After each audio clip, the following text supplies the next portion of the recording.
Hey guys, it's Sam from Family Handyman and welcome to Under the Hood. Today I want to talk about how to pay attention to your brake pads and know that if it's time to replace them or not. And we're going to do this without removing the wheel. Let's get started.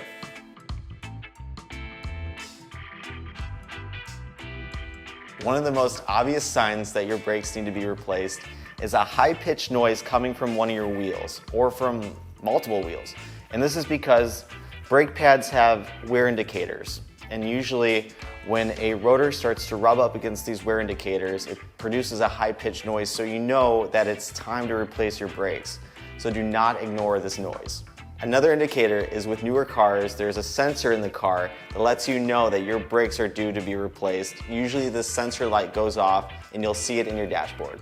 Another sign that your brakes may be worn out is if you find that when you're applying pressure to the brake pedal and you feel vibrations, or it's really hard to stop the car no matter how much pressure you're applying, that's also an indication that it might be time to replace your brakes. Some cars can allow you to visually inspect the brakes if you have spokes that are wide enough to kind of get a good glimpse as to how thick those brake pads are, and if they're getting really thin, then it's time to replace them. If you were just driving the vehicle, you want to give it a few minutes for the brakes to actually cool down. You don't want to be touching hot brakes, you could injure yourself. So I'm going to use this inspection mirror and the light on my phone to get a better glimpse as to how thick the brake pads are and if they need to be replaced.